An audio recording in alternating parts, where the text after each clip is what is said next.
Pessoal, vamos lá então, né? Dar continuidade, né, Beira? Vamos continuar. E aí, Beira, depois que você teve esse período, né, que você meio que ficou meio longe da igreja e tal, Sim. aí a sua mãe organizou lá, como é que fala? Ela fugiu o termo agora, ela armou, né? Ela armou pra você. Praticamente isso. Ninguém tinha na minha cabeça que isso aconteceu, cara. Sua mãe que foi lá na juventude da igreja e falou, ó, meu filho vem aí, ele joga bola. Pode ser. A mãe tem uma sabedoria incrível, né, cara? Sim. Mas foi interessante, porque foi uma época da vida assim que a gente... nós passamos muita necessidade, Toninho. Passamos muita necessidade. Você trabalhava em quê nessa época? Bom, eu cheguei em São Paulo em 67. Eu cheguei já assim, eu trabalhando na roça. Eu fui ajudar o tio carregatora, pra você ter uma ideia. E aí chegamos lá, aí tinha uma senhora que morava perto de casa lá, ela tratou de acertar a documentação nossa, carteira de trabalho, essas coisas, tua identidade que a gente não tinha, documentação básica. Isso. Aí começamos, aí ela mesma arrumou um emprego pra gente numa metalúrgica perto de casa. Uhum. Naquela época eu recebia o meu salário, vinha dentro do envelope, eu chegava a entregar o envelope fechado pra mamãe. Recebia em dinheiro. Dinheiro purinho. Uma pergunta que não quer calar. Você pagou terno? Paguei, oxa, morena. Eu fiquei bonita, fiquei parecendo filho de alfaiate, velho. E aí começou a cantar no coral. Aí comecei a cantar no coral. Mais faceiro que ganso novo. Fiquei igual pintinho no lixo. Que legal. E aí, sua primeira experiência, então, com música, você participando na igreja, foi no coral? Foi no coral. Agora, a primeira ouvindo foi o quarteto. Primeira vez que eu ouvi... primeira vez que eu ouvi um quarteto, eu tinha 9 anos, estava sentado na primeira igreja batista de Birigui. O que você sentiu quando você ouviu o quarteto a primeira vez? Sabe por que eu pergunto? Porque eu lembro que quando eu tinha 12 para 13 anos, eu também fui para a igreja nessa época, né? Uhum. E eu ouvi o coral cantando. Era um coral pequeno, mas eu nunca tinha visto o mar. Tá? Nunca tinha visto o mar. Eu fui conhecer o mar com 18 anos. Certo. Foi num congresso de jovens em Santos, na época. Conheci o Henry Feyerabend, a Del Delker, né? Fui convidado para ir na plataforma, sentei do lado deles, sabe? Foi uma honra, né, para mim. Jovem, né? Inexperiente e tal. Mas por que eu cito o mar e o coral, né?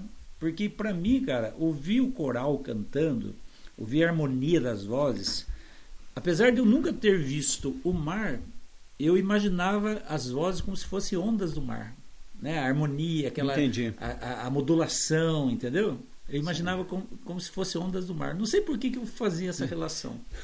Entendeu? É interessante, né? Não, cara, eu nunca entendi isso. Deve ser coisa do meu inconsciente, alguma coisa assim, né? Mas era uma relação muito forte que eu fazia da harmonia das vozes, as mudanças de harmonia, as notas, né? Com as ondas do mar, apesar de eu nunca ter visto o mar. E aí eu pergunto para você, qual foi a sua sensação quando você ouviu o quarteto a primeira vez? Rapaz, assim foi aquela música, deixa eu ver se eu lembro qual foi a música. Se eu não me lembro, foi essa música aqui, ó. Cristo fiel, amigo. Nossa, muito linda. Coisa linda, cara. E foi desse quarteto que você lembra o microfone, do baixo? Do baixo. Silas Freitas, meu amigo, mora em Cuiabá. Baixaço, cara, bom pra caramba. Tem um monte de quarteteiro aí que conhece ele. Tem um bando que conhece. A Luísa conhece bastante ele e outras pessoas ele conhece muito bem ele. Que legal. O Silas é um parceiro. E lá foi a sua paixão pelo quarteto. Foi. E no coral, como é que foi a experiência no coral? No coral foi bom, Toninho, assim, porque eu comecei a aprender as primeiras posições das notas, mudar de uma nota para outra. Olhando a partitura. Olhando a partitura. Meu cunhado foi me ensinando isso, eu devo isso a ele, né? Aí depois cantei um tempo no coral, só que não era a minha praia. Eu queria montar um quarteto, era o Guido falar mais alto no meu coração. Aí foi que nós juntamos, eu, o Elias Vicente, já falecido, o Ananias, que é meu cunhado, e o Paulinho, que é primo da minha esposa, já falecido, pastor Paulo Lopes Barbosa. E aí montamos o quarteto ali e começamos a cantar. E você iniciou no quarteto cantando que voz? O barítono. Barítono? Barítono. Eu pergunto isso porque talvez você não esteja habituado, né, com como é que fala? Com os naipes das vozes, né? Mas o quarteto, o masculino, que é o que está em pauta aqui, é composto de 4 vozes, mas não é só 4 vozes, não são só 4 pessoas cantando, né? São 4 naipes de voz. Sim. O primeiro tenor, que é a voz mais aguda, né, mais fininha. O segundo tenor, que é a menos intermediária. O barítono também, que é intermediário, mais grave. E o baixo, que é a voz mais grave. Tá? Então o Bira já começou. Eu também pergunto isso porque quando eu comecei em quarteto, eu comecei com o primeiro tenor. E depois eu fui para o barítono. Mas teve uma época que eu fiz baixo também. Você vê como a voz da gente ela é moldável, né? Sim. Mas eu na verdade, eu cantei o barítono nesse quarteto Vozes Celestes. E desse quarteto, tinha um quarteto em São Paulo na época, muito bom quarteto, inclusive acho que gravaram 2 ou 3 LPs, eu não gravei nenhum com eles. E aí eles eram de Medeiros Neto, na Bahia, vieram embora para São Paulo, só que o barítono não podia vir, tinha a família lá, eu não sei por que cargas d'água não podia vir, tinha um problema na perna, inclusive já faleceu ele, Hermógenes. Eles me convidaram para cantar com eles, aí eu fui cantar com eles. Inclusive 3 deles estão vivos ainda. Olha só. O primeiro tenor, o pastor Ezequiel já faleceu, pastor Osiel é vivo ainda, que era o segundo tenor, pastor Juarez Rocha, que é o baixo, estão vivos e eu. Que legal. Como é que era o nome desse quarteto? Quarteto Gileade. Gileade. Gileade. Hoje nós temos um Gileade também. Sim. Né? Eu tenho faz muito sucesso, né? Agora eu vou atravessar um pouquinho aqui, porque essa aqui vale a pena. Vale a pena. Não fui eu quem inventei isso, não. Quem me falou foi o próprio Jabes. Do Gileade atual. O Gileade atual. Eles começaram o quarteto Gileade ouvindo músicas do Quarteto Prelúdio, ouvindo músicas do Quarteto Sonância, da qual eu sou um fundador, e existe até hoje. O Sonância? Sim, existe até hoje. Está com 45 anos mais ou menos o quarteto. Existe até hoje, sou um fundador. Cantei com o Prelúdio. Então você vê, ir de fazer discípulos, né? Exatamente. Isso quem me falou foi o Jabes. Eles começaram o Quarteto Gileade dessa forma, cara. Interessante, então, né? O primeiro quarteto foi o Vozes Celestes. Vozes Celestes. Tinha 18 anos. 18, por aí, né? Sim. O segundo quarteto foi o Gileade, em São Paulo. E o terceiro foi o Sonância. O Sonância. O Sonância. O Nivaldo morava no Rio de Janeiro. Aí ele foi transferido para São Paulo por uma empresa lá. E ele chegou e começou a frequentar a Igreja Batista de Pinheiros. E meu cunhado era o pastor em Pinheiros. O pastor Francisco Ferreira Lopes. Era o pastor lá. Aí ele sabia que eu gostava de quarteto. Sabia que o meu cunhado Manuel, irmão dele, gostava também de quarteto. Aí foi e falou com o Nivaldo. Nivaldo, eu falo para todo mundo que ele é meu irmão preto. O Nivaldo ele é diferenciado. E aí ele falou com o Nivaldo, eu tenho meu cunhado e meu irmão que são apaixonados por quarteto. Aí juntou um primo meu também. Aí juntamos e formamos o Quarteto de Sonância. Isso, se eu não estiver muito enganado, foi lá pelo ano 76. Aí nós começamos o Quarteto de Sonância, depois em 80 gravamos o LP Carruagem para o Céu. Em 80 você gravou então o primeiro LP? Primeiro LP. Com o Quarteto de Sonância. Quarteto de Sonância. Que legal. Como é que foi a experiência de entrar no estúdio a primeira vez? Tinha uma tremedeira. Aquele cortador de toros, né? Que carregava toros lá no Mato Grosso. Naquela época também, nem igual que hoje tem computador ali, que é uma moleza, né, filho? Naquela época o cara pegava aquela cinta do gravador e ele chegava e cortava a cinta enviesada, assim, depois colava ela aqui assim, ó. Você imagina... trabalho, né? Era um trabalho artesanal. Não. Aquilo ali é trabalho para louco, né? Aquilo ali era negócio de biruta. E ele fazia isso. E como é que foi para você, assim, a experiência de entrar no estúdio? Eu canto em quarteto, né? Estou gravando o meu primeiro LP, o famoso long play, né? Você sabe que... Aqueles discos de vinil, aquelas bolachonas, né? Ué. Eu tenho até guardado até hoje aí, ó. Qualquer hora eu posso mostrar para você. É interessante, cara. É assim, um negócio assim... diferente, né? Uma coisa diferente. Uma coisa que eu falei, mas meu Deus, eu nunca... nem sei de que se trata. Eu não tinha conhecimento nenhum. O impacto não foi muito grande, porque eu nem imaginava. Eu não sabia o que ia acontecer. E é interessante, Toninho. Olha, rapaz, é tanta coisa, tanta história, cara, tanta coisa linda, cara. E eu me lembro que quando nós gravamos esse LP, eu não tinha a mínima ideia de onde isso iria alcançar. Uhum. Um dia, nós estávamos em São Bernardo do Campo. Uhum. Eu já estava morando aqui em Londrina, com o Quarteto Louvor e Celeste, aqui de Londrina.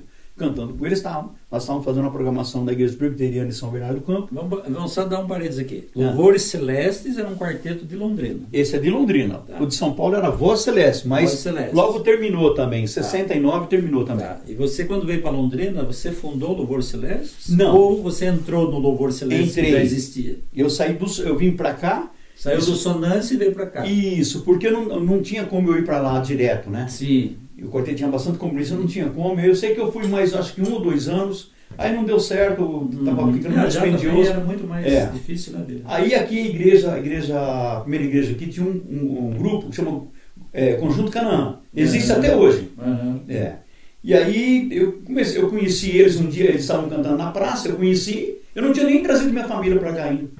Conheci os caras, fui conversar com eles, e acabei fazendo amizade com eles e tal. Eu sei que eu fiquei com eles mais ou menos 1 ano. Ensaiando eles e cantando com eles. Desculpa, voltando à história de São Bernardo, você disse que aconteceu uma história legal com o Quarteto Sonância. Com Sonância. Não, aconteceu com o Louvor Celeste. O Louvor Celeste foi cantar em São Bernardo. Sim. E lá na casa desse irmão, nós estávamos conversando, né? E eu falei para ele, ô João, ele é um baixotinho chamado de Joãozinho. Joãozinho, vem aqui. Você disse que gosta tanto de quarteto, você tem alguma coisa de quarteto? Ele falou, tenho. Aí ele foi lá e tirou um LP do Sonância, Carruagem para o Céu. O quarteto que você tinha... Que eu tinha lá em São Paulo. Gravado. Que eu tinha gravado em São Paulo. Olha só, rapaz. Aí ele pegou, trouxe assim. Ele falou, Biro, cara, meu sonho na minha vida era conhecer esses caras. Não acredito. Desse jeito. Eu falei, verdade, João? Faz tempo que você tem esse LP. Na frente de ali. Não, cara. Quem gosta de quarteto sabe disso, né, pessoal? O cara, quando é apaixonado, é complicado. Aí, cara, ele pegou aquele LP assim, falou, meu sonho é conhecer esse quarteto. Eu falei, João, faz tempo que você tem esse LP? Ele falou assim, bicho, rapaz, faz tempo pra caramba. Eu comprei esse LP em 81, rapaz, na Bom Pastor. Uhum. Eu falei, poxa, João, que legal, cara. Você sabia que eu estou na sua casa desde 1981? Estou dormindo aqui nesse caixotinho aqui, pô. Ele olhou pra mim assim, cara. Você tá de brincadeira. Eu peguei e falei, aqui sou eu. Ele começou a chorar, cara, de emoção. Que coisa, cara. Começou a chorar, chorou. Eu nunca tinha olhado pra capa. Não, ele devia ter olhado, mas a minha fisionomia estava muito diferente já, né, pô? E às vezes a pessoa não relaciona também, né? Sim. A foto com o personagem que está ali, que ele talvez nunca imaginou. Exatamente. Que ia conhecer. Né? E aí, camarada, ele me pega, ficou tudo feliz da vida. Eu falei, Bira, o meu sonho era trazer esse quarteto na minha igreja. Eu falei, não, você vai trazer sim. Aí liguei na hora. 37815849. Telefone individual da casa até hoje. Tá com você. Negão, negócio é o seguinte, ó, tem um cara aqui que um dos primeiros LPs que ele comprou foi de Sonância. O sonho dele é conhecer o Quarteto de Sonância. Fala com ele, acerta com ele e vocês vão cantar aqui. Nossa, ele ficou todo feliz da vida. Aí o Nivaldo falou com ele, já acertaram e foram cantar lá. Legal. Nessa época você já não estava mais na Sonância. Não, já estava aqui, não estava no Louvor Celeste, né? Cara, que legal. Eu tenho outra história dessa aqui também, muito interessante, Tony. Nós estávamos lá em Rondônia, na casa de um amigo meu, e ele começou a solfejar essa música aqui, ó. Negro e mal foi meu caminho, sem Jesus no coração. Ele começou a solfejar essa música, né? Eu falei, Ezequias, esse cara que apresentou o Quarteto Sonância para Rondônia, devo muito para ele. Meu irmãozão, velho. E eu falei, Ezequias, onde você gravou essa música aí? Ele falou, não, cara, eu tenho um LP aqui. Eu tenho um LP, esses caras, eu sou fã desses caras e eu gosto muito dessa música. Eu falei, deixa eu ver o LP. Na hora eu liguei a situação. Ele pegou, mostrou, eu falei, faz tempo que você tem, Ezequias? Ele falou, rapaz, eu comprei esse LP aqui em 1980. E esse LP ficou uns 6 meses para chegar na minha casa. Eu achei que eu tinha perdido meu dinheiro. E quando foi um dia, o bom pastor mandou entregar o LP aqui. Eu falei, Bom Pastor, para quem não sabe, né, era uma gravadora assim, muito famosa, né? Muito famosa. Era do Luiz de Carvalho? Não, era do filho dele, né? Era do Elias, né? Então. E aí, cara, eu sei que eu peguei, eu falei, caramba, esse aqui, você deixa esse LP aqui dentro, depois você me põe para dormir aqui, pô. Aí ele começou, mas como assim, né? Eu falei, pô, aqui sou eu, esse aqui. Nossa, ele me deu um abraço, rapaz. Deu um abraço, aquele dos olhos dele merejou e tal. Falou, pô, Bira, nunca na minha vida imaginei que um dia um cara ia conhecer você, cara. E eu sei que nós temos amizade. Eu conversei com ele na semana passada. Um cara muito espetacular, um cara sensacional. Que legal. Essas histórias que a gente tem assim, né? Por isso que eu falo para todo mundo, gente, você que tem quarteto, você que canta, faz um sacrifício, grava alguma coisa, ou grava um CD, entendeu? Porque você não sabe o alcance que isso tem. Exatamente. O Master tem CDs no Japão, nos Estados Unidos, na Argentina, na Bolívia, no Paraguai, no Chile, no Japão, eu falei Japão. Não dá para ter a dimensão de onde vai. Você não tem. E hoje, no Canadá, hoje, na Inglaterra. Hoje com a internet, então, só para dar um... Bom, com a internet então... Dá um spoiler aqui, né? Mas o Quarteto Master tem um canal oficial no YouTube. Sim. Né? Nós praticamente acabamos de inaugurar o canal, né? Tá em crescimento e tal. Mas você pode procurar no YouTube Quarteto Master Oficial. Já tem vários Se inscreva vídeos, lá. Tá? Pode se inscrever, deixar o like, seu comentário, né? E tem vários vídeos e nós vamos colocar sempre mais materiais lá do Quarteto Master, tá bom? Já a gente volta com mais histórias aqui do Bira. Vai ficar até amanhã aqui.